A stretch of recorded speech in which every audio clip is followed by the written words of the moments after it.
celebrate. They have done it. Good evening, everyone. Welcome back to Evermore YouTube channel. My word, that was a chew one. We've had some proper technical difficulties today, but we are here back with what's going on, the live show. There's actually a lot going on. It seemed quite slow this summer, Mark, but everything seems to be kicking off right now, including my technical equipment. What's going on with you, mate? Not the problems you're having. My God, I think I've ever seen anybody stress so much over headphone connection, Wi-Fi connection, all the lot. It's just been, and no, before anybody says it again in the chat, it wasn't the cat. No, it certainly not was my not cat the anyway. cat. No, it wasn't the podcast. No, it was my equipment. Sadly, being a bit of a knob. I can say that because we're 1 minute and 43 seconds in. So I will say knob because that's exactly what it has been doing. But we thought we'd jump on and do a live show. It's been a while since we spoke to you guys. There's quite a bit kicking off in the background, which is very, very exciting. Could be unbelievably exciting for Newcastle United. So we'll get stuck right into that in a minute. Just before we do, a little reminder, if you haven't already, smash subscribe. Come help us get to that next milestone. We're aiming to try and get beyond the 11,000 mark. Hopefully we can do that, before the season starts, especially if there's a lot of stuff going on with Newcastle United. The lads are away on pre-season. We're going to get stuck into that in a minute.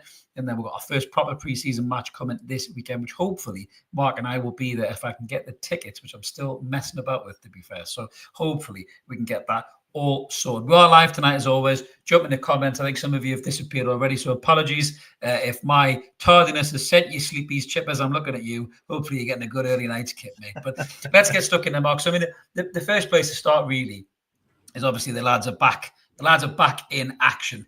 We've seen them in pre-season. Some good signs, Joe Linton looking fit. Botman looking fit, but I'm a little bit worried about these pictures of him limping with a knee strap on in Austria. That's where the lads are right now. They came back that are behind the closed door friendly against Carlisle, beat Carlisle 4-0, and they've flown over to Austria along with new signing Anthony Elanga, which we'll talk about in a second. So they are currently riding bikes through the land of Austria, famous for skiing, mountains, and of course, Arnie. Come on, get out, do it. So that's my first impression of the night, mate. Not bad one.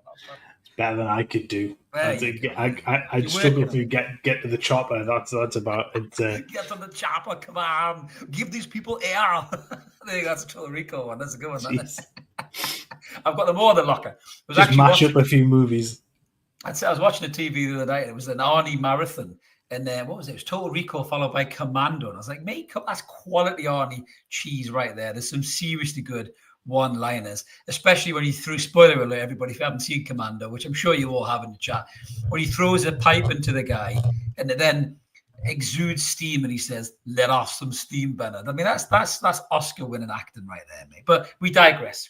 So Newcastle United are obviously gone over to Austria. The big news, Mark, really, I suppose, is the signing, which we'll get into right now.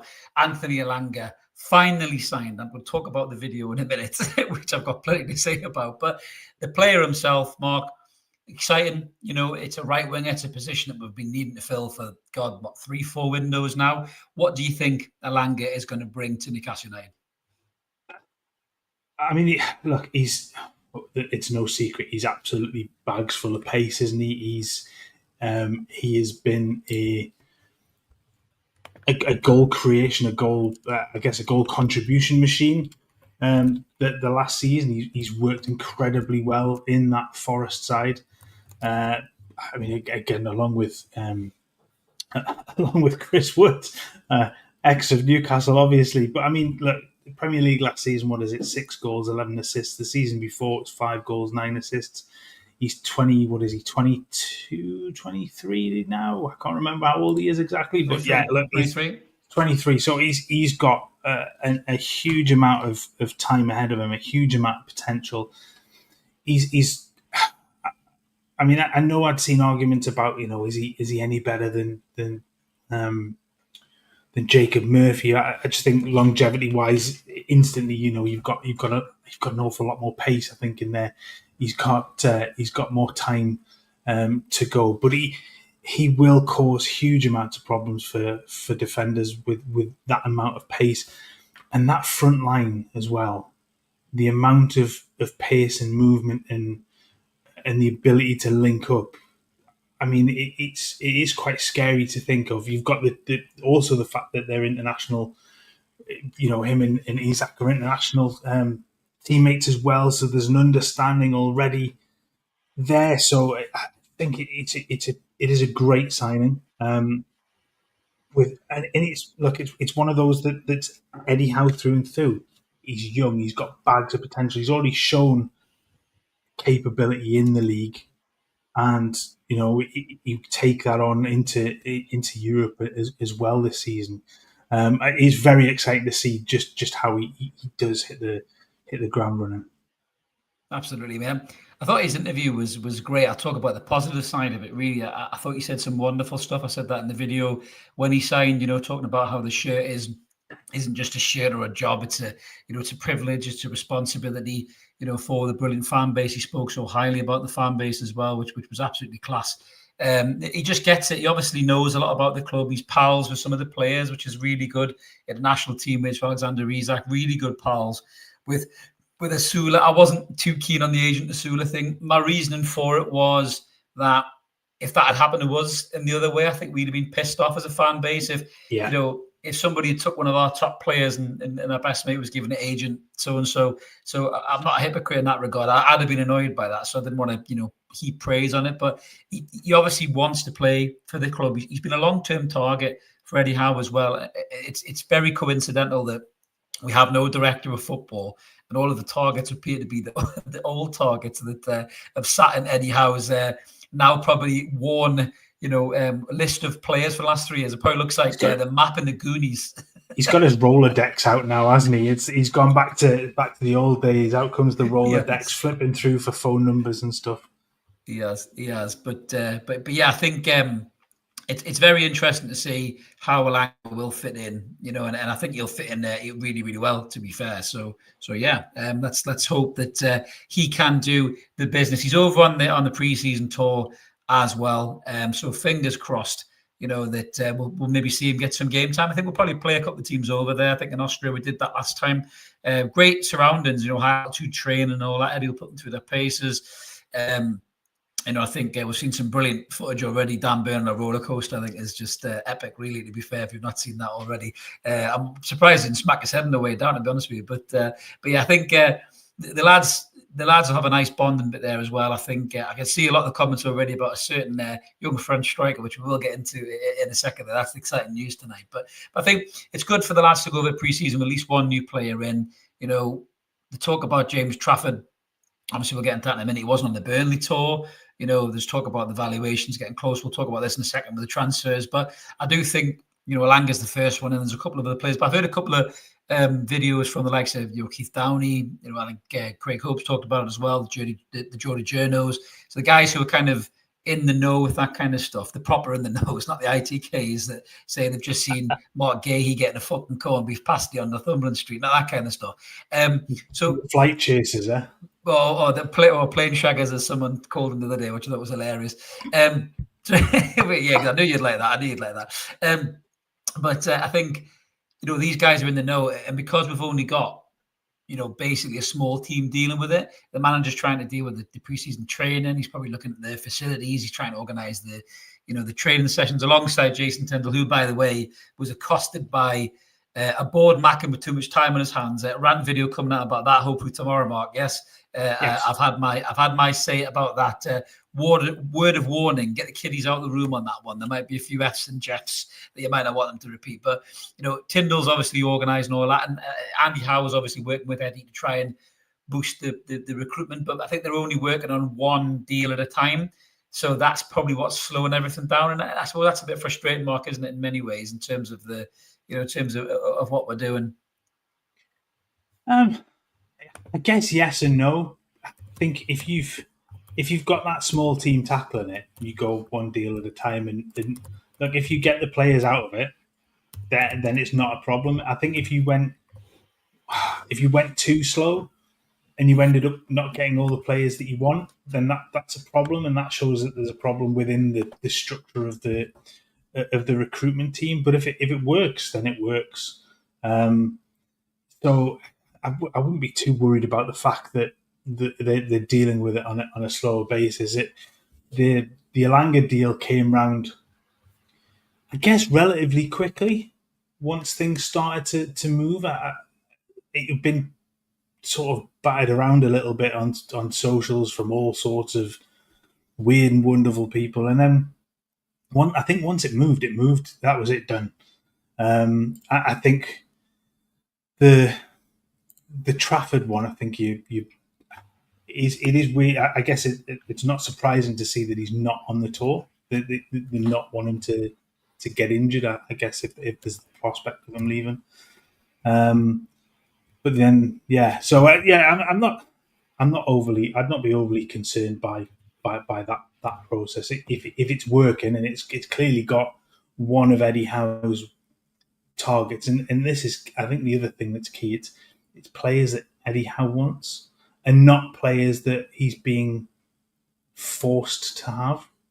So that wouldn't worry me at all. Chris is frozen. Chris is back. I'm back. Chris is I'm back. I am back. Sorry, I'm now having Wi-Fi issues. Oh, No, my any God. reference?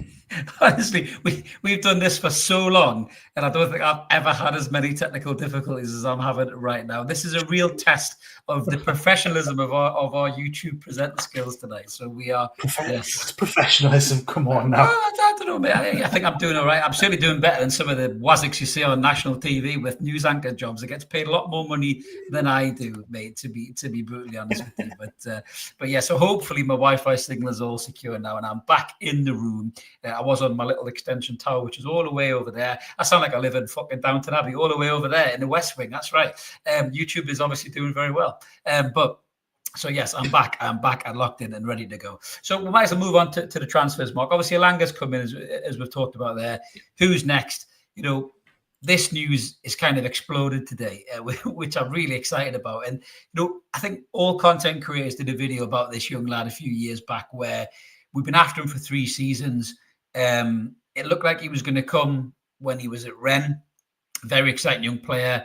A lot of similarities drawn to Thierry Henry, very similar to Alexander Isak in terms of that kind of comparison of player. Looked really exciting, looked like it was going to happen. We were all really excited it was going to happen. Didn't happen. He went to Paris Saint-Germain. There was a lot of noise about it. Newcastle fans were obviously a bit disappointed, a bit upset, feeling like he kind of strung us along a little bit. But we ended up signing Isak anyway, which worked out brilliantly for Newcastle United. Now, this lad has been linked to, surprisingly, Chelsea. I think me and you have been linked to Chelsea this window, mate. We'll get into them in a second and Out of Toon as well. He's been linked to Liverpool quite a lot because Liverpool do want a centre forward. Sadly, they want our centre forward, which he's not for sale unless you want to pay 150 million quid, Liverpool. So we'll get into this right now. Hugo Ekitike linked to Newcastle United. It's come out of pretty much left field. All of the journalists now, and serious journalists as well, not journalists who have a fast and loose relationship with the truth, shall we say, ones who claim transfer rumours and then bugger off on holiday, no names mentioned, and then never really come off.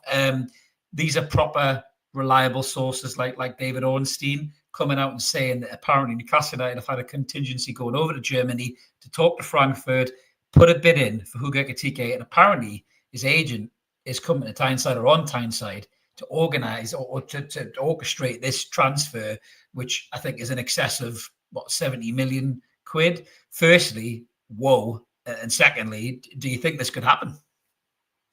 But the noise seems to be proper noise, doesn't it? I mean, you when you've got the likes of Keith doing a video on it, I mean, the sort of message, the tweet that I saw earlier on was from Julien Laurence, who does the Gabs and Jules stuff for the ESPN. So does with, I think it's Gabriel Marcotti, isn't it? And he put on that Ali Barat, who's the super agent, I guess he's called, was in Newcastle to finalise the deal, and it's, I mean, it has. I guess it's not surprising because again, it's an Eddie Howe player that he identified 3 years ago. I mean, you mentioned the videos that everybody did before. I've just looked at when we did ours. It was 3 years ago. And at that point, the news was around the deal was done. So I don't think we're going to fall down that trap again. But it does seem to be much more, not official noise, but much more serious believable noise this time. Mm. Yeah, exactly. So, Yeah. I mean, the figures are huge. I mean, he has had a really, really good season in the Bundesliga. Read into that what you will, because we've seen players come out of the Bundesliga and not perform, but he did all right in the Europa League. He's not. He's obviously not the finished article. He's only 22 himself. Those likenings to the likes of we said it 3 years ago. We said look at some of his movement, some of it, when he moves with the ball and his finishing was so unreal-like at times. It would be incredible. It's an awful lot of money, but I think it's a hell of a statement. It really is, and the message from Ornstein earlier was around the fact that these two, to play together. Well, I mean, I didn't see that. I sat there and wondered, well, does this mean Isak maybe are they looking at him moving on? I guess for you, what you said before we came on about him, maybe he's going next season. But do they see him as the successor for that? But actually, the way that Isak moves to have them both in that side, I think. I mean, again, pace wise, is just terrifying, and Isak's ability to move around. But I think it's if it is true and it comes off, I think it's an incredible sign. I really do. And Stevens just said, and that backs up on what you put on X earlier on. Yeah, I was just Shearer and Les Ferdinand couldn't play together. Yeah, I was just going to get into that. Everyone's saying they're too similar. They said exactly the same thing about Alan Shearer and Les Ferdinand. And I think they got, 59 goals between them in the one full season they played? I think something like that, yeah. Crazy like that. And they were absolutely incredible as a front two.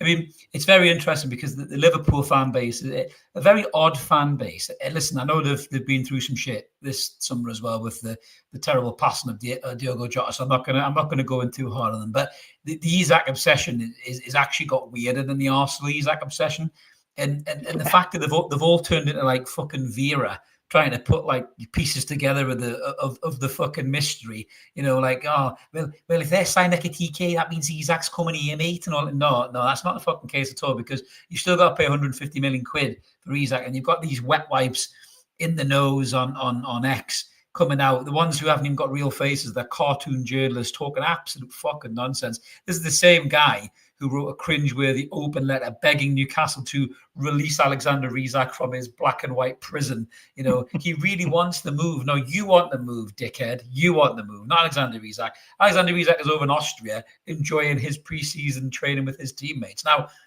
we've got to look back at this, right? Realistically, the club have always said, if the right player's available, the money's there and they'll make the move. Sandro Tonali, there was no way in God's green earth we should have been signing a player of that quality at that age from AC Milan. No way, no how. The opportunity was there, the deal was there, and the money was there. There's nothing to say that Hugo Ekitike is not the same. Alexander Isak will sign him as well. There's nothing to say that all the stars haven't aligned and they've said, listen, he likes the project. He liked the project last time. Going back to it, I think we were a little bit hyperbolic as Newcastle fans. It's not like us to be hyperbolic or hysterical as Newcastle fans at all. Football fans in general, to be fair. Football fans in general, yeah. But when you look at that situation, so Hugo Ekitike was going to come to us, and then Paris Saint-Germain came out of nowhere. And to a young French lad, Paris Saint-Germain is everything, so you had to go there. And at the time, Messi was there, Neymar was there, Mbappe was there. You're talking about the best players in the world, and you kind of understand why it was appealing to the lad. But didn't work out for him. He's gone to Frankfurt. He's been brilliant. He's played really well. He's still only a young man. He's got the opportunity to come here and play in the Premier League, arguably the best league in the world. He could even get the number 9 shirt if Isak's not interested in it. Play alongside Alexander Isak, who is pound for pound one of the best strikers in Europe, if not world football right now. You can learn from him.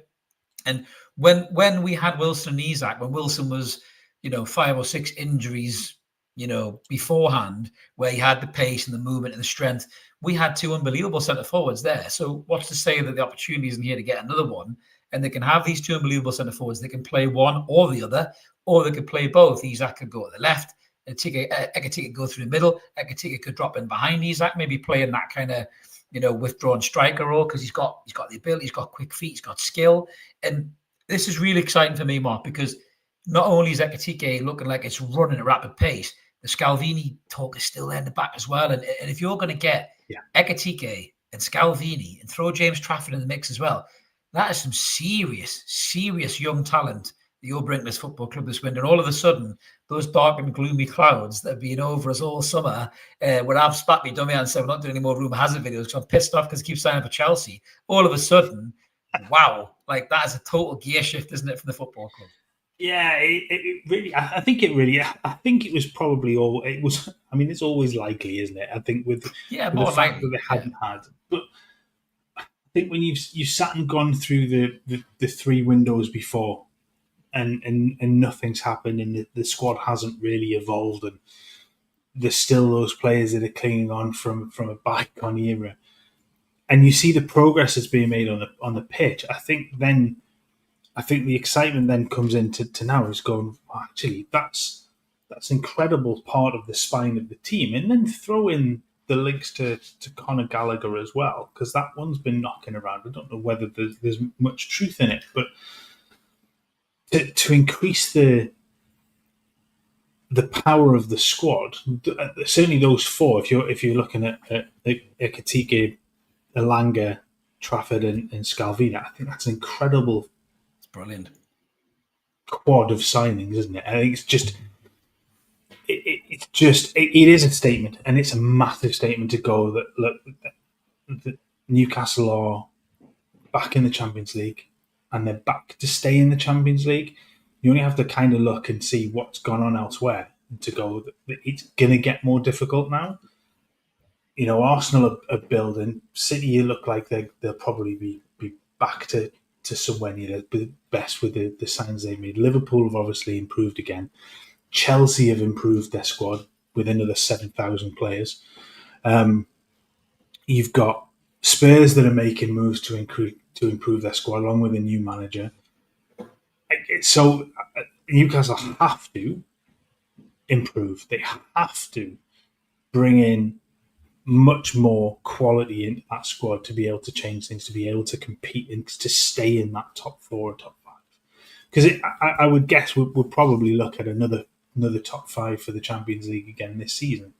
Should all the teams in Europe do well, we'll come to teams in Europe later on. But yeah, those 4, I think that's an incredible window if all of those come off. And like I say, it's a huge statement of intent from the club, and it's an odd one, isn't it? Because when you've had directors of football in the background, nothing's happened. It doesn't seem like anything's going on. All of a sudden, they're gone, and snap! All these things seem to align. Absolutely. Just a quick one before I get the next comment. Dan has been a member for 14 months. Thank you very much, Dan. Really appreciate that. He says, "Evening, lads. Long time no speak. I hope you're well." I am well now, Dan. I've sorted out my technical problems, but thank you for asking, mate. So, yeah, I tell you what I'm really buzzing about as well, Mark, with the potential of these players. I'm not getting overexcited. This is the problem, I think, in the summer window. We've all been excited a bit too prematurely. And I think if we sign someone like Ekitike and someone like Scalvini and Trafford, it breathes life back into that. This project is still appealing, is still exciting for these top talents. You know, we were starting to worry a little bit. Has it gone flat? Has the project not been sold enough to people? Is the fact that Amanda and Merdad not beating the drum, that they're not here anymore? You know, the Ashworth experiment, the Mitchell experiment. Is it that's become now a problem for Newcastle? But if you go and sign these brilliantly young, gifted, talented players, and let's get it right, you could not work for a better manager if you're a young, early 20s player with so much potential. You're already playing really well. All of a sudden, you go and play under this manager who doesn't just recognise the strengths of your game and works on them, but also the weaknesses of your game and works on them and makes you a better player. He's done it with Joe Linton, he's done it with Almiron, he's done it with Longstaff, he's done it with Byrne, he's done it with Tino, he's done it with Hall. He'll do it with Miley as well. I mean, Miley's another one, but he's slipping through the cracks. You know, get Lewis Miley a strong pre-season in front of him, and we could end up with an unbelievably young, talented player there in amongst all of this. You know, and all of a sudden, things start looking bright. I saw a brilliant tweet because the Liverpool fans are just being weird as fuck, right? They really have. I don't get it. It's very odd. I actually think you need to seek help. I really do. It's very worrying for me. I'm worried about your mental health with this Isaac Thirst. I really, really am. But one of the City pages tweeted or posted a great post, and they literally just said, Ekitike to play alongside Alexander Isak. He said, wow, they said Newcastle are title contenders if they do this, and they're here to stay. And you know what? I thought, fair play to City. And the City fans have always been good with us because, they had their kind of lottery moment, when it wasn't the PSR FFP world, and they were able to transform from the whipping boys to the main team. And I think they have a bit of an affinity with us, City. And I always like the City fans that we never get shit off them, And it was nice to see that from a City page. Liverpool fans, very, very weird. Just before you answer that, Marcus, you legend. He's gifted 20 Evermore memberships, mate. You are a machine with these memberships, mate. You're unbelievable. Thank you. Well done, well done. So sorry about you were going to say about that. Coming off the back of the fans. Well, yeah, it is so.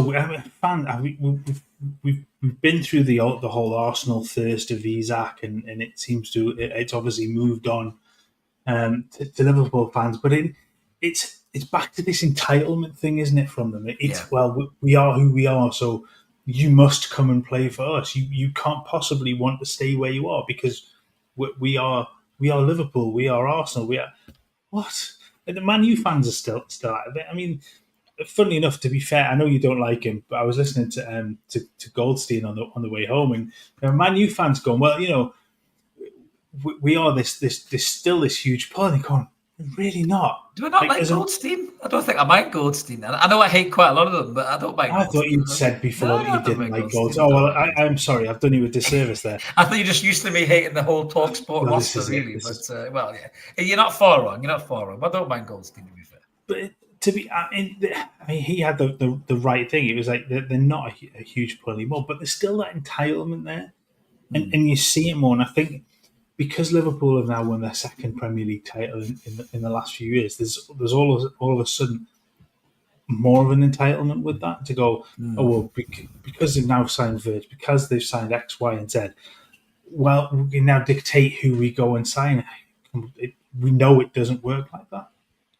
Absolutely, but it is quite funny watching them lose their shit. And if we sign this kid and hold on to Isak as well, I hope the pair of them rip Liverpool to pieces next season because that would be fucking hilarious. Watching Van Dijk just spinning around, looking completely lost because he can't deal with Isak. Imagine you bring Ekitike at the same time with the two of them just spinning them all over the place. I just wanted to pick up on something as well because I was trying to faff around with some of the stats and stuff. Don't do it too technical.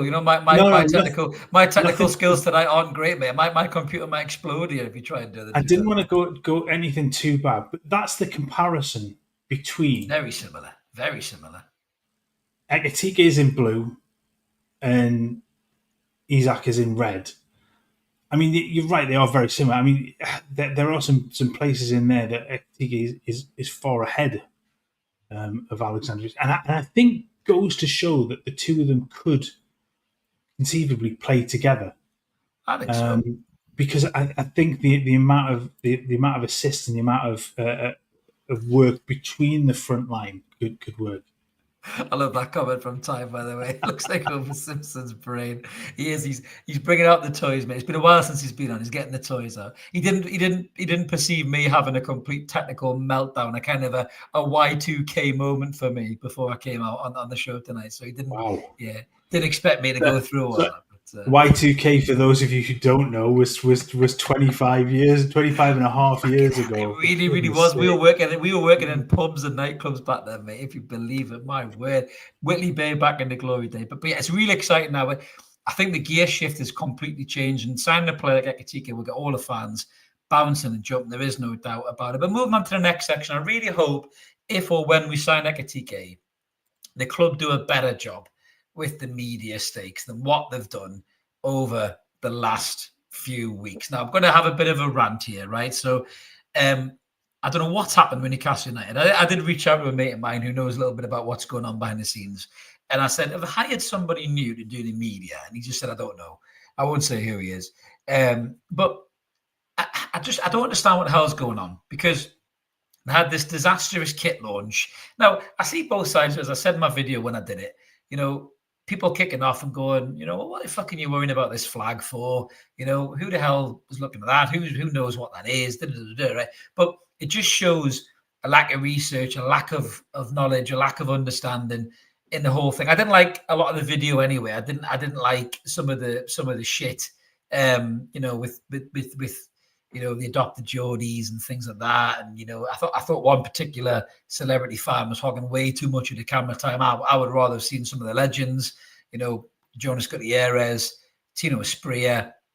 I'd like to have seen, those guys. I'd like to have seen Ginola in the video. There was just a picture of him in the background. I'd have rather seen that handsome French bastard than some comedian guy who supports Newcastle. Well, powered at his elbow, and he's had a good career in that. But that didn't sit well for me. Then the whole flag thing came off.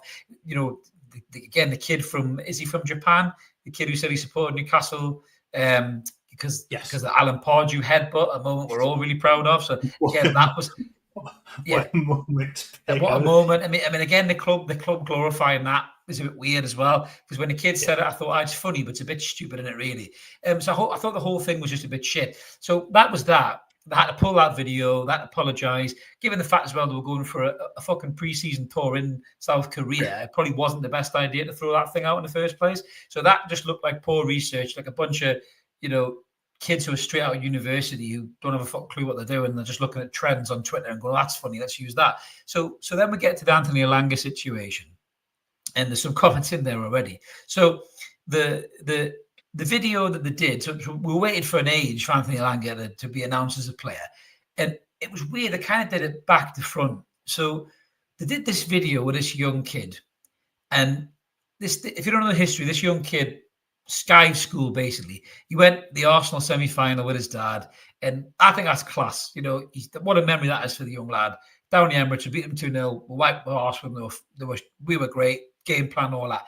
And he got caught celebrating on Sky Sports. And he obviously didn't go to school the next day. So the school did what the school do. And they sent a letter and said, basically, we know your kid was at the game. And as a parent, my parents, Mark, if you get caught out doing that, that's the price you pay as a parent. But the dad decided to go put it on the internet, as people do these days, for a viral clip. I just talked about that Mackham before. I'll say that in the video tomorrow when you watch that this is people looking for the 5 minutes of fame to go viral. I mean, we're literally living in a world where a girl became a celebrity because she said she'd spit on it before she sucked it. That's the world that we live in, right? That's the fucking craziness of the 5 minute of fame world that we live in. So this guy had put this out about his kid skiving the letter and all that. Everybody had a bit of a giggle about it. I actually said at the time I thought it was a bit heavy-handed by the school.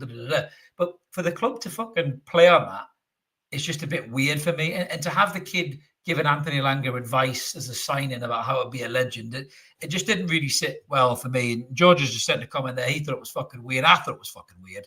You know what I mean? Stephen doesn't agree with me. He's saying, surprised at what you're saying, Chris. Love the video. Brilliantly done. Respectfully disagree. And that's cool, Stephen. If it's your game, mate. That's cool. I'm not digging you out for liking it. But for me, I just thought it was a bit stupid, really, Mark. What did you think about the whole thing and what the club's media is doing at the minute? Yeah, I think the media side of things has always been slightly odd. Well, certainly over the last couple of years, the whole Sammy thing was I just felt weird watching it. It's one of these things where, like, given the opportunity, I'm doing the same thing. My kids going with me to watch a cup semi-final and stuff. I'm not going to dig them out for that. I just find it strange that the club then go and glorify that. It's an odd thing to glorify, and even if I guess it's the point which they put underneath it the skiver, and sort of I get the humour with it, that. But I just think it is an odd thing to. It's an odd flex for the club, isn't it? It's an odd thing to go. Oh, look, this is the best sort of. I just maybe it's an age thing. We're getting on. Maybe we're just a couple of miserable old bastards. Maybe me, I don't know. But just certainly me, I'm a miserable old bastard. But I just think. Oh, sorry, Stephen's correct me there. He said he was talking about the Sam Fender video launch. Fair dues. The one with the kid, he thought it was weird as well. Fair play, Stephen. But I love the Sam Fender bit in the video. I get that, and I get the adopted Geordies kind of theme of that video. But I felt they spent way too much time with the comedian lad on camera and the Japanese lad on camera. I just thought it was a bit weird. But yeah, the kid thing, I really hope they get better at announcing signings. I mean, if we pull off the signing of Hugo Ekitike, it's a huge signing at the football club. I really hope they don't have the fucking lollipop lady across the road from the fucking training ground, letting them across the road with a fucking stick going, and you come here, pet. and that's the fucking signing. Do you know what? I'd actually quite like that idea. That would I probably think be better that than would the work kit, to be quite fair. well. Yeah. Drop us a DM, Newcastle. We'll give you better videos. I mean, I was thinking. I mean, you're the kind of AV guy, the channel mate, to be fair. But if I was going to do a media thing with Anthony Elanga, I'd have had the Rhythm as a Dancer song playing. I'd have had the beat in Rhythm as a Dancer, kind of coming up from his boots up to him as a player, and having like highlights of him running and speeding past players. And then I would have him turn around with Elanga on the back. You know what I mean? That would have been mint, because that would have been like, goosebumps, fucking hell, we got this player type thing. But it was just weird, and as you say, glorifying skiving as a kid. It's not particularly the best messages. I mean, we're going to go into schools now and go, hey, it's all right, you don't have to be here, just get home, As I say, I mean, I don't mind you doing it, because we've all done it. Sorry, man. Hey, I was a model student, I have you know. How dare you? But do you know what I mean? We've all done it. We'd all pull our kids out of school to do the same thing. I'm not going to knock them for ever doing that, because that experience for him he'll remember for a lifetime. Oh, of course, yeah. I do just find it an odd thing from the club to glorify that and to kind of go, yeah, kids, it's all right. I don't know.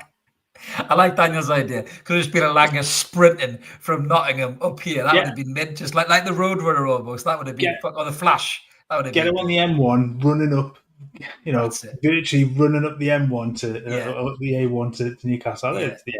Would you even the agent Asula bit, which again, as I said, I didn't like, right? They could have had him on the phone saying, hey, we want you, come on up. And then he could have did the flash sprint up as well. That would have been funny, because he would have said, oh, that's quite funny. It's playing then Will Asula saying, hey, the club want you, come up. And then he runs up. That would have been quite funny and cool, and you would have got away with that. I mean, let's get it right here, right? Burnley are the goats of transfer videos. I mean, you cannot get close to whoever does their social media. I mean, they deserve a massive, massive pat on the back, because they're absolutely class. The Lionel Richie one with Kyle Walker was fucking superb. That was absolutely brilliant. I was having a good chat with my mate about this today. Shout out to Steve. I was having a good chat, but he was saying that he didn't agree with me, and he quite liked what they're doing, trying to be a bit different. And me and him on both different sides of it. And I said, that's cool, he thinks it's cool.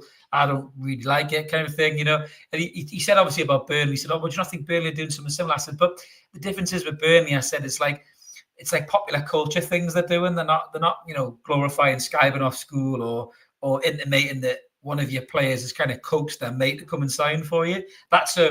To me, that's a bit of a ropey ground to stand on, in many different ways. Whereas, doing a Lionel Richie video saying, hello, is it me you're looking for, is absolutely fine, in my opinion. Yeah, the agent thing as well, that the kind of almost it doesn't, but you can sort of it is this whole tapping up, and we've seen what's happened with Spurs and Morgan Gibbs-White, and the fact that they've effectively got, they've agreed a deal with Morgan Gibbs-White, and the club are going, hang on a minute, we haven't given you permission for this. There's no way they should have the information that they've got. So that's fallen on its arse quite quickly as well. So you in that regard, you have to be careful what you say and what you put out there, because if Forest then turn around and go, hang on a minute, if you had dealings with the player before you should have had dealings with the player, then it could be. It's not going to be, but you do have to be careful with that. I do like the agent Asula thing. I thought that was quite funny. But the Sammy thing, I just it is what it is. But it's not your cup of tea, not my cup of tea. No, absolutely. Derek said he thinks that Trafford will be shelved. It's an interesting one, that, Derek, because I've had conversations with people about this as well. That if, let's just say, the budget won't allow you to sign Elanga, say Ekitike, which is a total different kettle of fish altogether, Scalvini and the keeper, I could go without a keeper this window. I really could. For me, Mark, I think that Pope and Dubravka, if they stay at the club, are a solid 1 and 2. And I think if we didn't sign Trafford this window, it'd be a shame for Trafford. I think he's wanted this deal himself as the player, I think, for a good couple of years now. And I think he's probably excited about working with Howe. He probably maybe looks at it as a good chance to push into the England setup, like the other young lads have done at the football club.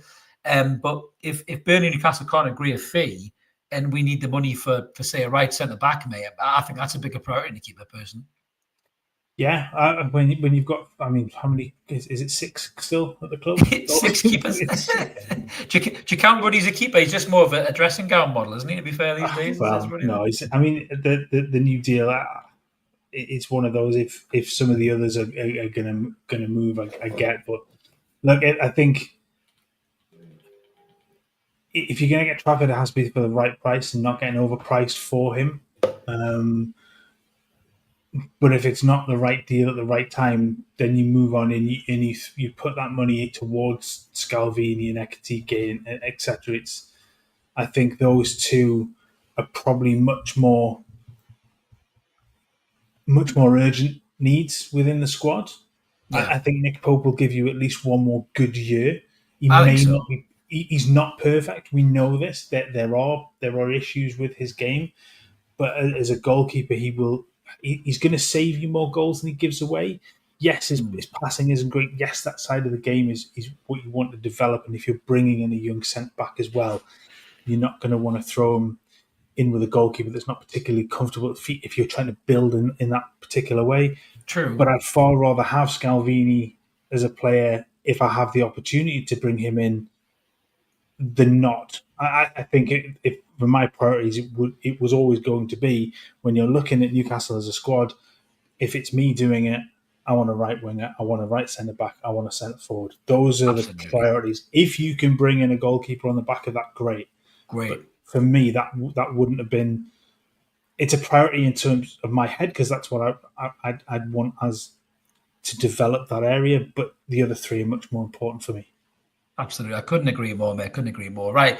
Let's get to the last section of the show. And generally, one of the favourite sections of the show, which is Out of Toon. And my word, there's been a lot happening out of Newcastle United in the last few weeks. We've got to start with probably the most grotesque, pointless tournament I've ever seen. Sadly funded by the PIF, or 80% owners, in the FIFA World Club Cup competition. I barely watched it, Mark. I can't be arsed with it. I watched a bit of it was Chelsea and Fluminense, and I think I could have skinned the Fluminense fucking right back because he looked like he was fucked. Couldn't be bothered. People were just Nicholas Jackson was dancing by him, and he's the worst Jackson of all. Tito's got more skill than that fucker.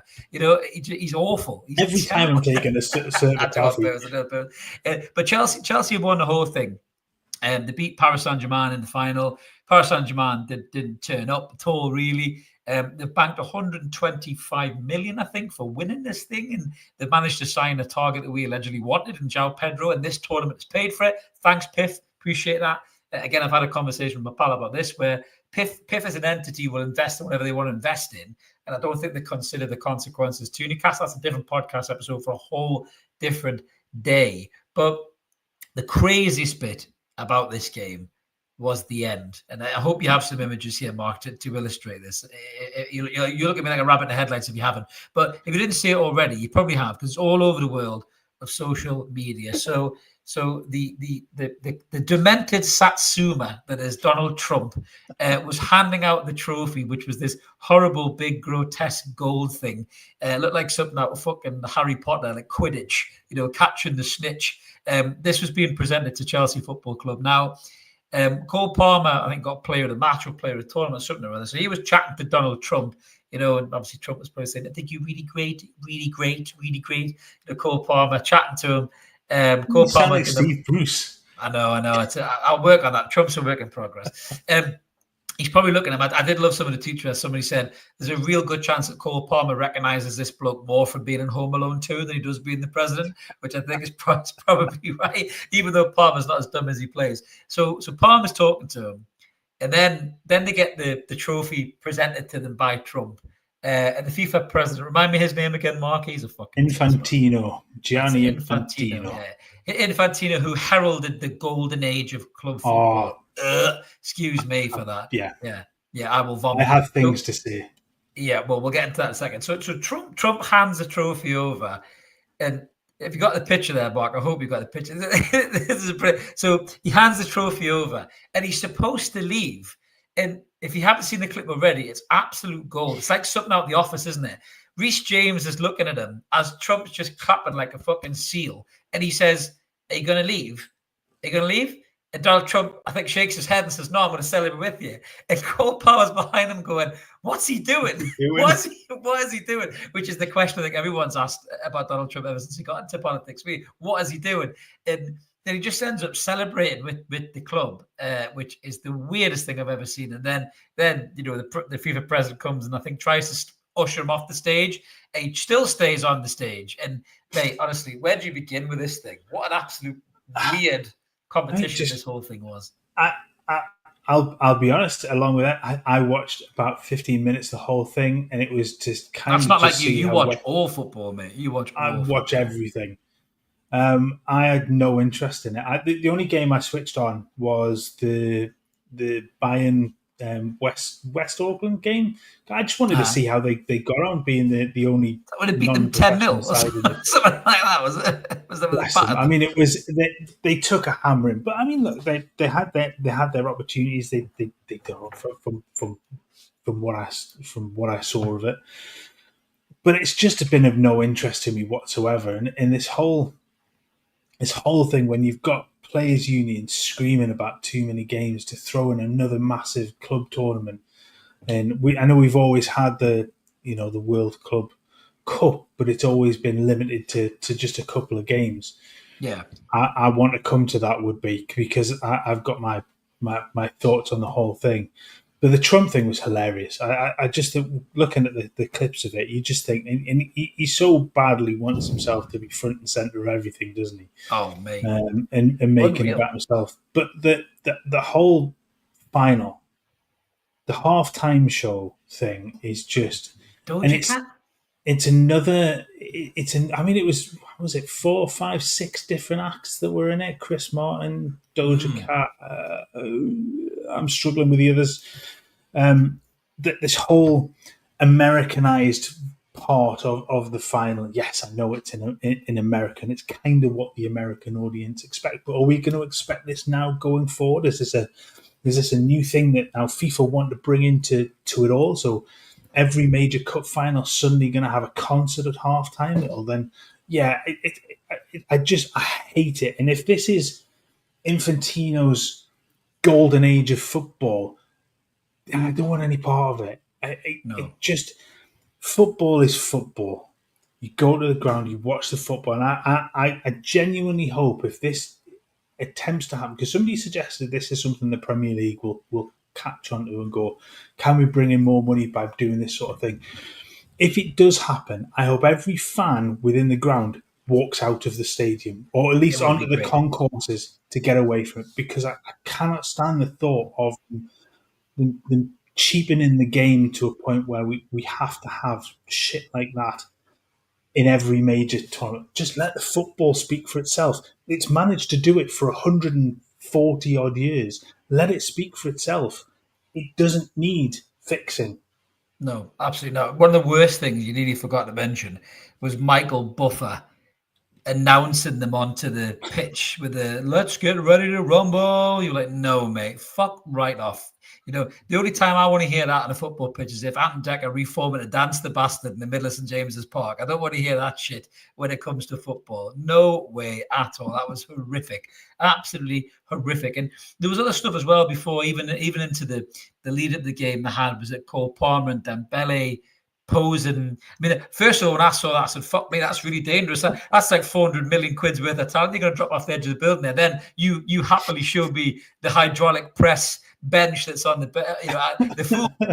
I thought they were going full Tom Cruise for a minute. I was really worried about the safety of Cole Palmer because he's not the brightest spark. He might have leaned over the edge and fell. You know what I mean? But yeah. So the whole thing was just, and you got to remember as well. Most importantly, all of this stuff will matter nothing if one of these star players gets a bad injury in the first week or so of the season because they've played way too much football and you've thrown them straight into a tournament against some top opposition. Most of them didn't really try. But I think Mbappe got a knock, didn't he, for Madrid in it as well? And obviously, was it Musiala got fucked as well for Bayern Munich? So if the other guys get hurt, Cole Palmer pulls up with a bad injury because he's had no time to rest and recuperate, you watch how quickly they'll all say, oh, fuck, that was a bad idea, that. You've now got, was it 32 days until the start of the Premier League? I mean, how the hell are they going to rest? Is that what it is? You've then got players that have had very little rest beforehand. They've gone out and they've played game before the tournament. Then they've played the full tournament. They're going to have a month now where they're supposed to then go and rest and recuperate, come back into pre-season training again, which is then all about them getting back to their fitness. They're not getting a break from it. And look, I know the argument for some of those that they're absolutely handsomely paid, and there's no denying that. But these games take their toll, and it does create more opportunities for injuries. And you're just waiting for what to happen. The Musiala injury was awful, and yes, that could happen at any time. But you're just increasing the risk. You're increasing the risk of muscular injuries and ligament injuries just by increasing the workload on those players. And especially in somewhere like America during the summer period where the heat and the humidity is awful at times. And some of the players were complaining about the fact that it was starting to get dangerously high. I mean, some of you will remember the World Cup in 1994 where it was ridiculously hot. And some of the players were struggling in that heat, midday heat, to cope with the TV audience and stuff. It's just horrendous for them. Two big things I remember for that: Dana Ross's shitted penalties and Leonardo's elbow.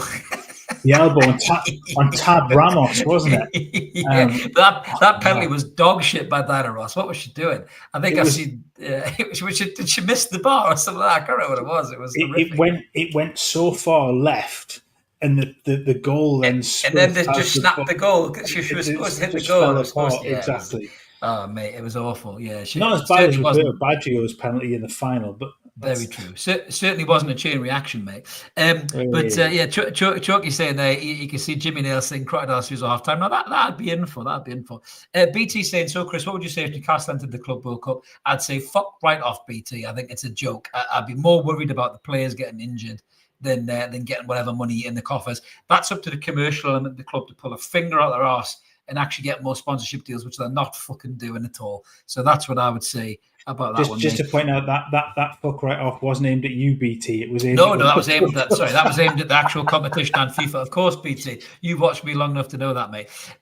Biff Barham West is saying, in USA, so many popular sports, you need entertainment to bring in ancillary fans. Everyone loves football in England, which is why you can't fathom it. I think the problem is, Biff, I think the football in England, it sold its soul years ago, but we all still hold this kind of affinity to the traditionalism of football, what football's all about. You get into the ground, you try and neck a pint in the concourse, you get up to watch the game, you get that half time, you smash 1 or 2 pints, and if you're lucky, you're back up to just catch the lads coming out for the second half, and then you're done straight after the game, you clap, you cheer, you're out, you're in for another pint. We're not bothered about watching, fucking... the little mix doing fucking back flips in the middle of the centre circle. We're not asked about that shit. You know what I mean? Like, we just want to go to the game, enjoy it, and drink beer. That's kind of what we do. Americans love the theatre, the entertainment, and all that stuff, and they're big for that, And fair play to the Americans. They do sport like no other, But give me my football as it is, mate. That's how I like it. Yeah, I sort of understand it with being the first one, with being in America. I don't like it. Yeah. I don't like the whole razzmatazz of it. I get if you want to put stuff on pre-game like they've done for the Champions League final. I understand that, but we don't want Champions League finals, FA Cup finals, Premier League games, all of that. We don't want that becoming the Super Bowl. The Super Bowl is the Super Bowl. The halftime show of the Super Bowl is something almost... It should be kept as special as it is. Some of them are horrendous. I'll not be wrong. Some of the halftime shows are great, and I like that. I like that part of American football. I mean, you don't like it, but it's right up my street. I don't want that involved in football. It's not about the whole show for me. It's just about the game. No, I couldn't agree more, mate. I couldn't agree more. So moving on to one of the next sections. It is Out of Toon, but it's got a bit of a Toon connection. Now, there's a bit of a theme here going on. we've just talked about money and the capitalism and the commercialism of football and all that. And sometimes you come across a story in football which just reminds you about the purity of football. And the Bensham ponytail, as he's known by my mate Norman from True Faith, who's got some great nicknames for him. Andy Carroll, former Newcastle United number 9, is signed for Dagenham and Redbridge, who weirdly enough have Qatari owners, which is mental.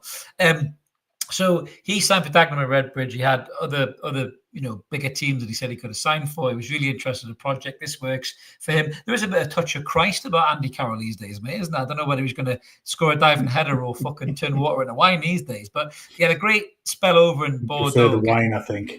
Maybe possibly, yeah. But he used to turn a lot of wine into empty glasses when he was in Newcastle, I think. But he had a great spell over in Bordeaux, scored a lot of big goals for them.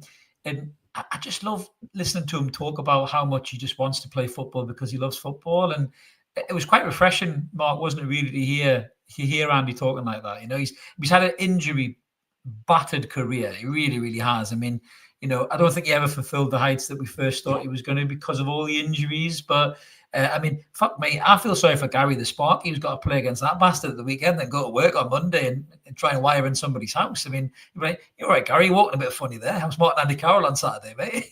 There's a couple of elbows flying and all. I was like, I mean, I love the Andy Carroll story for brilliant, man.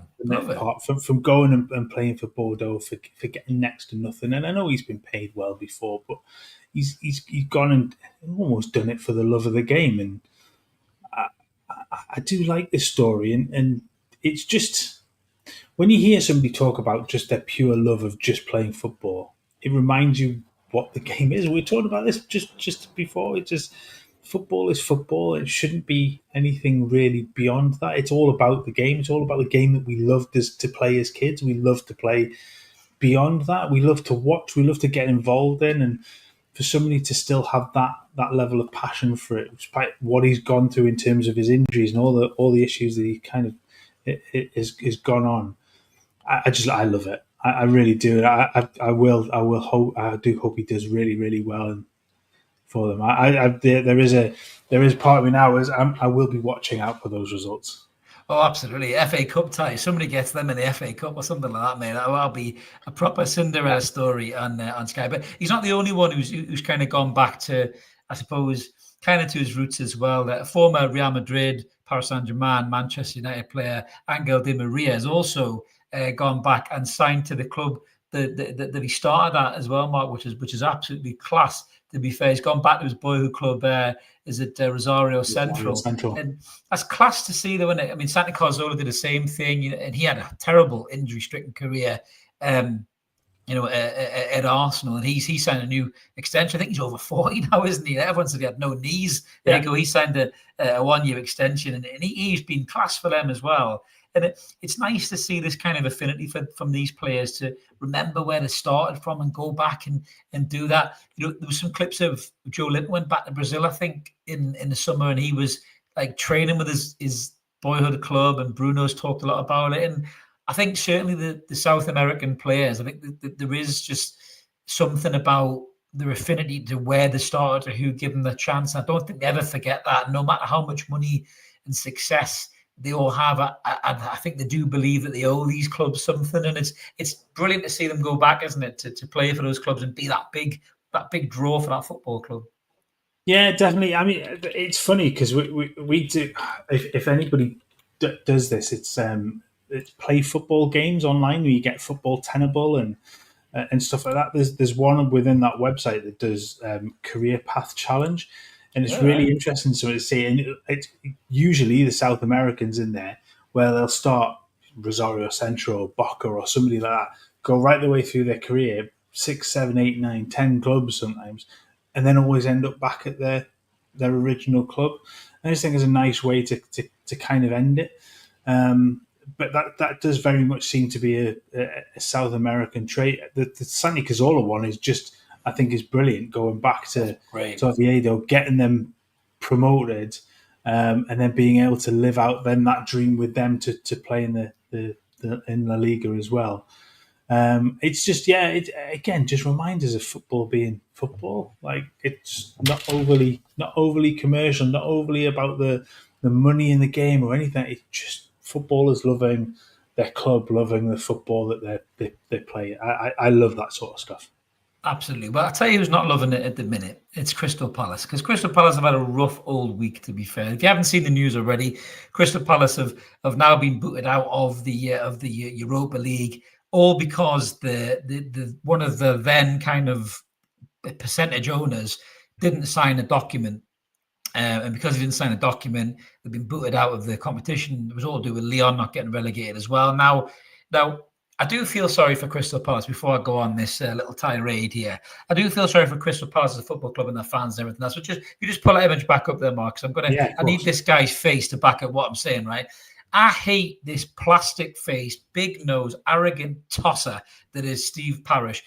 This kind of bloke for me, right? He fucking loves to hog the microphone. The likes of Sky and that give him way much of a platform. BBC as well. He's fucking arrogant. He's full of himself. He led us down the garden path with the Mark Gahey thing. I didn't think it was fair to Gahey as a player or fair it was as a club. He's had some very questionable things to say about state-owned clubs, even though Newcastle completely and utterly handcuffed and hamstrung by PSR and FFP rules to the point where we had to sell two of our most exciting young players just to get out of the shit. And this arrogant tosser deserves every fucking thing that he gets. He's saying there, what you win a cup, actually win something for the first time in your history, like us, but he's got no sympathy for us. Something said to me, it's like winning the lottery, going to the counter and you don't get the prize. Funny that, Steve Parish, because we said the same fucking thing when you said state-owned clubs should be controlled and stop from doing things like you thought Newcastle United were going to do. I think most right-minded football fans will see what a terrible injustice this is for this football club.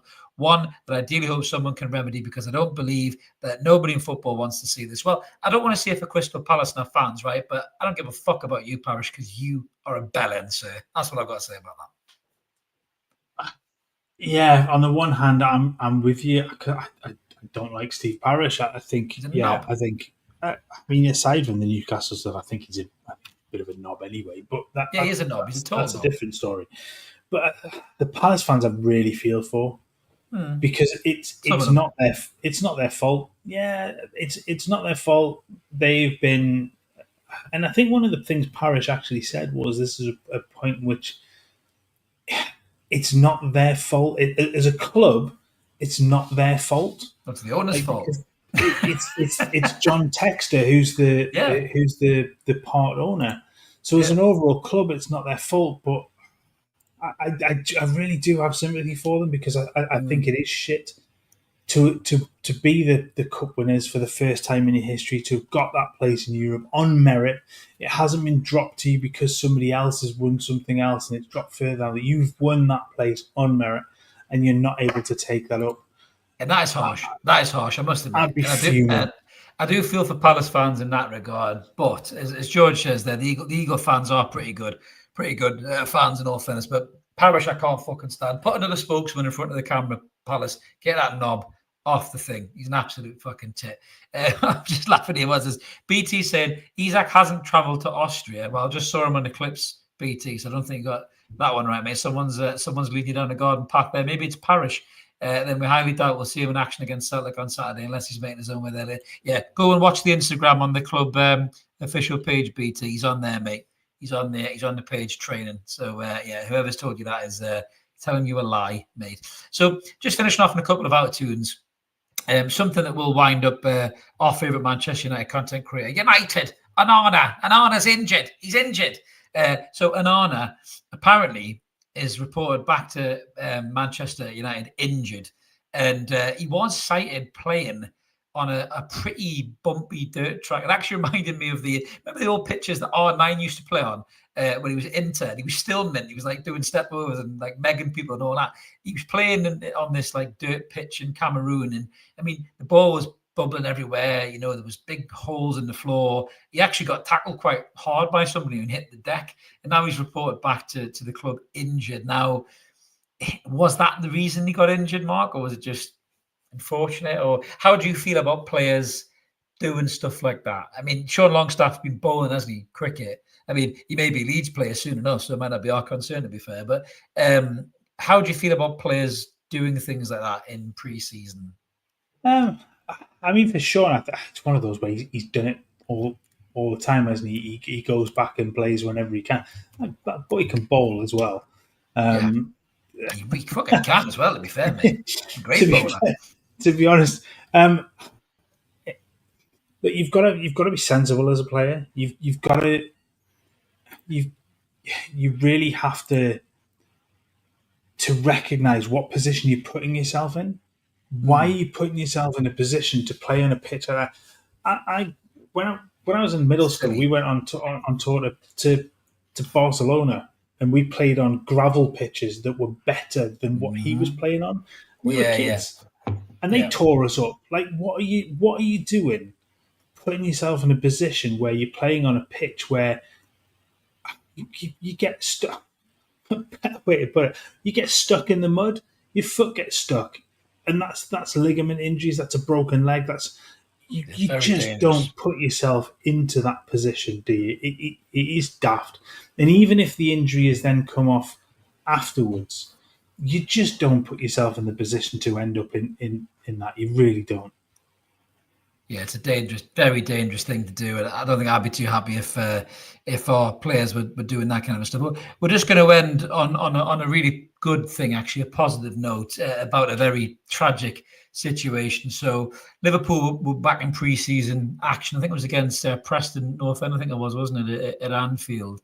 And there was unbelievable scenes for the tribute towards Diogo Jota. Brilliant by Preston as well. They obviously came out. They laid the flowers. They had I think was it a minute's applause? It wasn't silence. Was it applause? I think it was potentially. It was the silence at the start and applause at the end. Yeah, Maybe both. Maybe the both. I mean, the thing that I took from it was the end, wasn't it? With Yeah, they were the singing his chant that was chant. going Yeah, that on. was. Oh, mate, that Honestly, was sad. I That mean, the whole was. thing's got me really, because it's a player of this year. It's a player still in their absolute Wow. prime. Him and his Played brother, against us in the final, mate. It's just mental. He was in a Carabao Cup final against us. So a lad with scary young stuff. children who's just got married. It's just Yeah, it's so tragic, man. unbelievably tragic. And And to his brother see, too. And his brother too. yeah, Just well, that's awful. it for Andre. It's Andre Silva, isn't Yeah, it? Andre Jota. Yeah, it So was, he to see those, and you can see the emotion from the players. And there was a few of them singing along with it as well, and it's just, yeah, that's tough, man. it's a lovely thing, and really tough to do for a team and a club that are as close as they have been.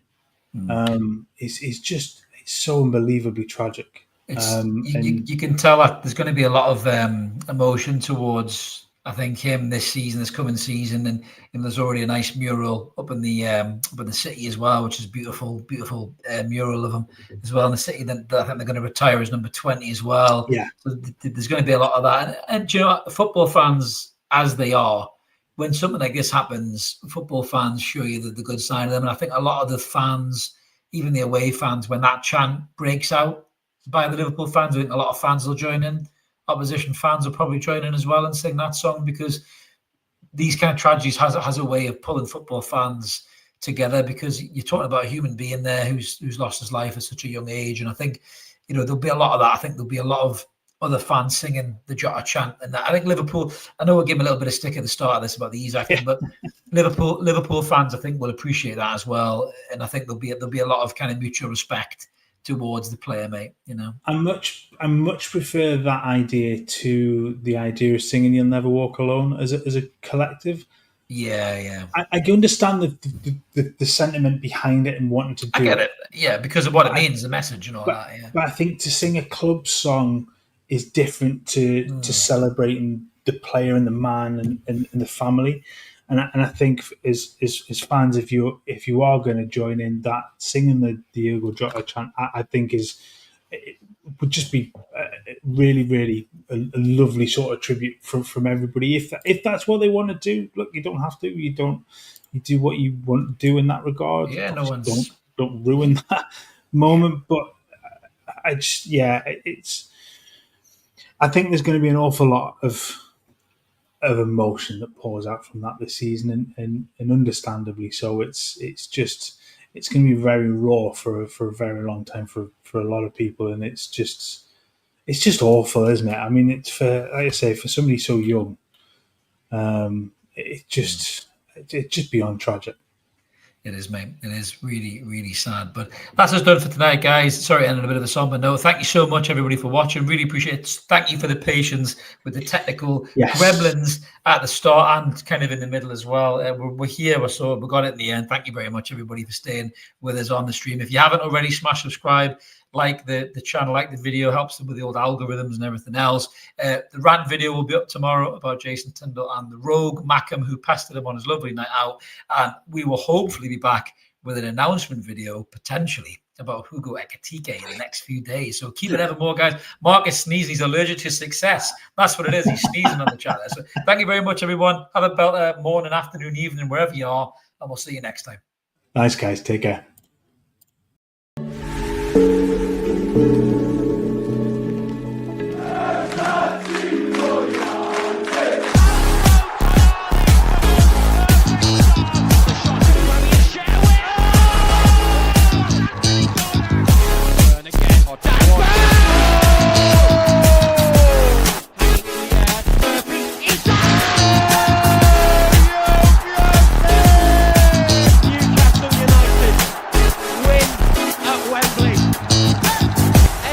Heroes celebrate. They have done it.